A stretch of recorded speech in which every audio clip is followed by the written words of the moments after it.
Good afternoon, and I am extremely happy to be here today, able to talk to you.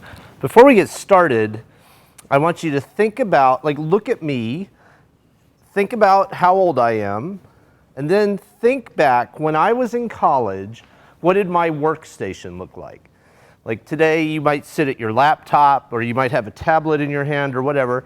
I didn't have a tablet, for sure, when I was in college, but just think back to what my workstation would have looked like when I was in college.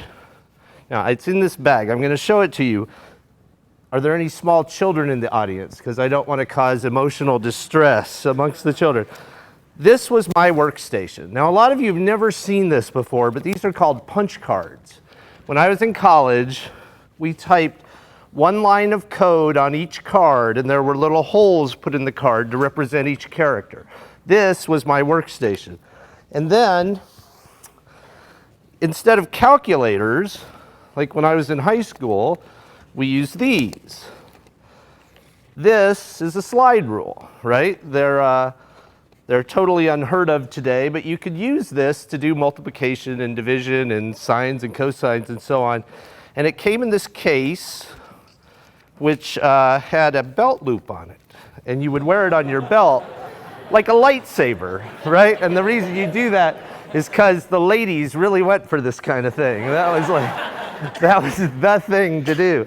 So that is a way of saying that a lot has changed since I was in high school and college, right? We've had this massive amount of stuff that has happened.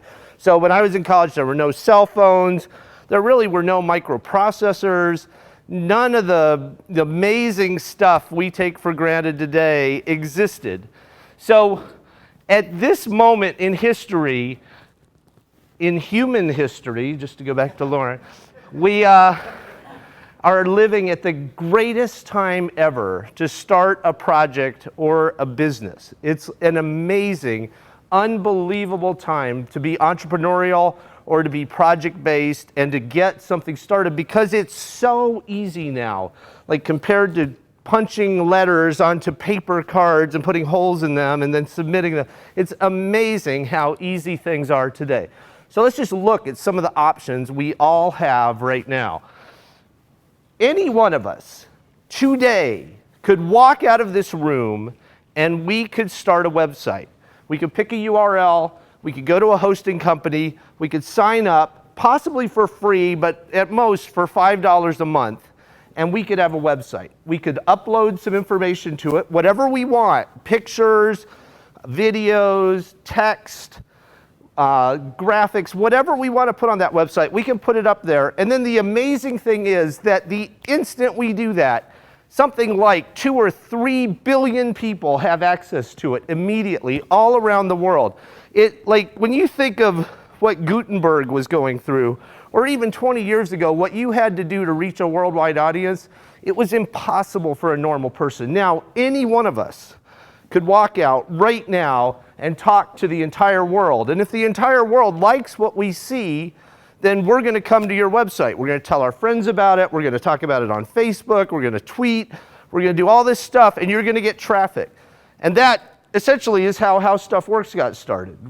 I just put up a random website, and people happen to like it. They happen to tell their friends, and poof, you have a site with 10 million people eventually coming to visit it, and they're reading like 100 million pages a month or something like that, and then you attach some ads to it, and you have revenue.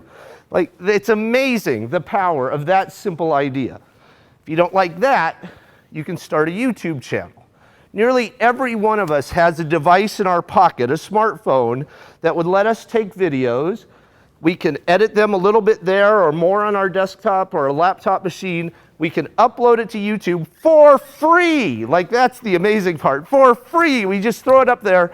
And again, 2 billion, 3 billion people have immediate access. So we could start a YouTube channel. We can have any message we want. We already have the equipment. We upload it, and poof, the whole world can see what we want to talk about. If you don't like that, you can write a Kindle book. Anybody, any one of us could walk out of here today. You go into Microsoft Word or OpenOffice, whatever. You write your book. The formatting's incredibly easy. You get it in a state you like, you upload it to Amazon, and 8 hours later, it's available to the entire Amazon marketplace. And there's more Kindle books than paper books sold now. So any one of us could do that tonight. Or we could create an app. There's the Apple App Store. There's Google Play. You could go, and a lot of us don't intuitively know a programming language, but any one of us in this room could go out and in 90 days or 120 days, get competent writing Java or Objective-C programs, create an app, upload it to the App Store, and immediately hundreds of millions of people with mobile devices can download your app and they can use it. You don't like that? You can start a Twitter presence. You can go and just creating little 140 character blobs at a time, there are people who amass millions of followers and then become extremely valuable because they can send messages out to this group of people that they've assembled under their Twitter presence. Then, this is the totally mind-blowing part. You can go and do crowdfunding.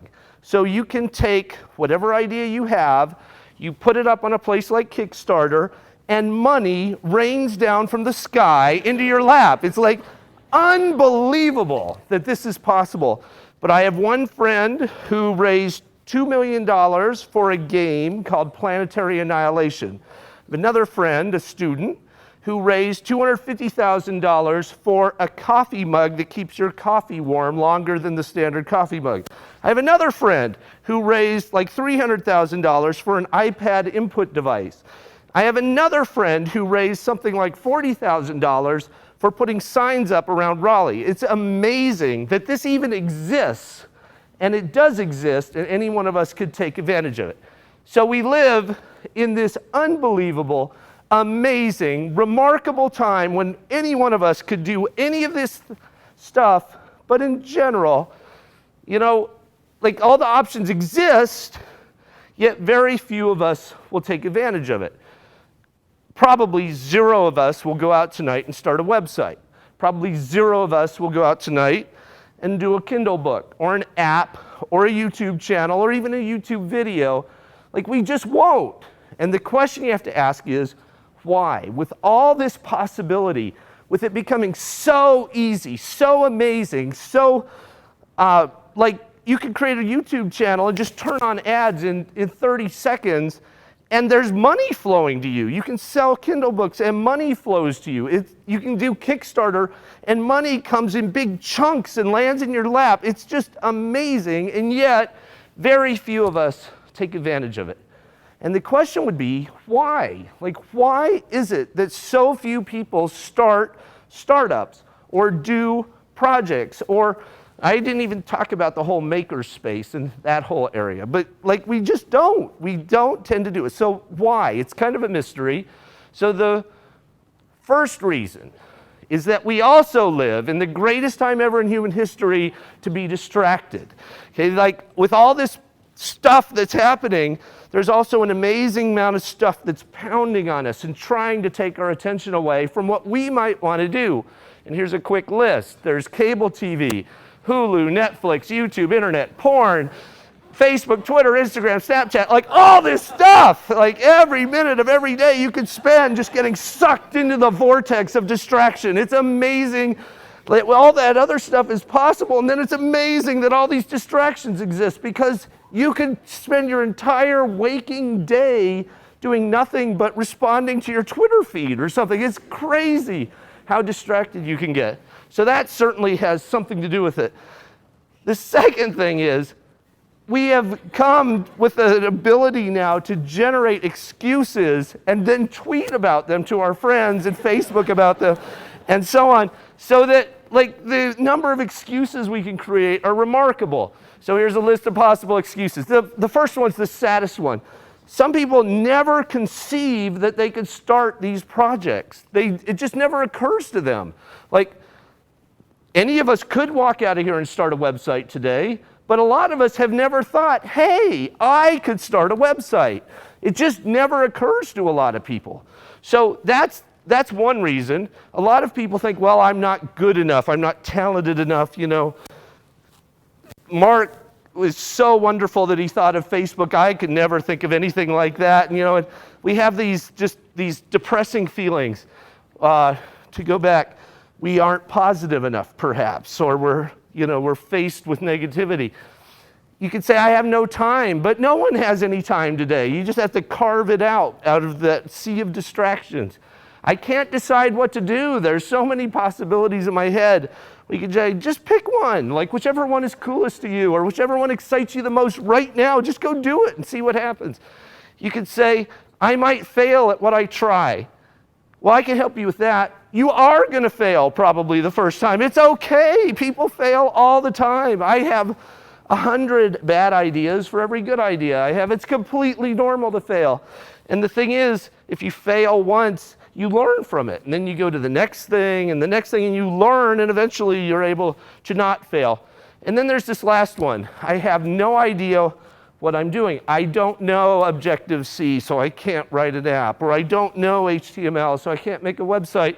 But the thing is, we also live in the greatest time ever in human history to go out and learn anything we want.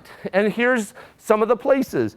There's all these Kindle books that other people have created. There's audiobooks, the internet, MOOCs, which are almost always free. You can go to colleges, community colleges, or you can do this thing that's really big in schools right now. You can teach to learn, meaning you go through the practice of teaching in order to learn new things yourself. So you could start your own blog. You could write your own book. You could create your own MOOC, design a class, work in schools. You can go, whatever you want to do, just start teaching it to somebody else and you'll learn it in the process. That's a lot of how my first book got created. I was trying to teach students something and it became a book. So you can get past that I don't know today because it's so easy to just go out on the internet and Google it and there you know. You can find the answer almost immediately. So here are 3 important quotes relevant to what we're talking about here today. The first one is from Woody Allen. Woody Allen isn't really popular right at this exact second, but he has a great quote. 80% of success is showing up. And you might have heard the expression, beginning is half done. That's the same idea, that if you can just get yourself in motion, if you can just get your butt off the couch, if you can just break free of the distractions long enough to get something, anything started, then you're halfway there, you're 80% of the way there, you're however far there, because so few people ever get past that point. They never are able to get started. So that is an extremely powerful thing. If 80% of success is just showing up, think how amazing that is, how positive that is, how exciting that is. The second thing is success consists of going from failure to failure without loss of enthusiasm, from Winston Churchill. And that idea is, like I said, you're probably not going to succeed on your first attempt. You might. It does happen. Justin Bieber supposedly uploaded a video to YouTube, and then like 5 days later, he started to become popular. I have no explanation for how that worked, and it was incredibly lucky, but that's how it got started. He uploaded a video. So the other thing about this is, let's say you start something and it fails, right? You learn from that, you go to the next thing, you take what you learned, you start your next thing. You start it and it fails. And you say, wow, all right, I know a lot now. You start something and it fails again. And then you start it and it fails. And you start it and it fails. What's eventually going to happen? Like, you're going to die, right? You're just going to start and fail, and then you're going to die. We all die. This is what happens to you when you get far enough along. And so you're going to be at your funeral, right? This is guaranteed. We're all at our funeral by obligation. You're lying there in state, right? There you are, and the guy comes up, or the woman comes up to eulogize you, and say it's your mother, okay? Your mother comes up. You're lying in state, and she says, Marshall never amounted to anything, never got anywhere, but he had he sure tried, and he had a lot of heart. You know, he gave it a good run. At least he didn't sit on the couch all day and watch reruns of the Brady Bunch or whatever it is that you're going to watch. So you're at least going to get credit for trying, even if it all fails, right? You can probably write a book about how I failed 15 times and then died, you know, something like that. So it's like, that's just part of it. And then the last one from Larry King: those who have succeeded at anything and don't mention luck are kidding themselves. And what that means is that once you get something started, stuff starts happening to you. And some of it is really lucky. Like, it happens to you and you think, wow, it's unbelievable. I started this, you know, like in my case, I started a consulting company that was based on something called motif programming. And that same year, Wall Street all happened to convert over to start writing their programs in motif. Like, what is that? That is luck. I mean, that's just amazing, fortuitous, unplanned luck. But it wouldn't have happened if I wasn't out on the field, right? You have to be out there. You have to have started something in order for it to succeed. So here's some just quick things to think about. If you're in a place where you haven't started something, you know you have potential, you have a positive attitude, and you want to get something going, the first thing is just get anything started. Go tonight and just start a YouTube channel, or just start a website, or just start writing your Kindle book. It's amazing how powerful that is. Second thing, write down a goal or multiple goals, stick it on an index card, paste it on your bathroom mirror so you see it every morning. Just writing it down has an amazing positive effect on your forward momentum. And then the third thing is work with others. So, like, if you want to be an entrepreneur, there's an amazing entrepreneurial ecosystem in Raleigh that you've never heard of, you've never seen, you've never touched, but there's thousands of people who meet constantly in all these different ways. You don't know about it because you never asked. You never tried to connect in. As soon as you take a step into that, you get swallowed in this group of thousands of people who really want to help and who really want to go somewhere with you. So find a meetup, find a group, something, and work with other people toward your goal. It makes it a lot easier to work with others. So if you want to learn more, you can come to marshallbrain.com or d2bb.org. Thank you so much for having me here today.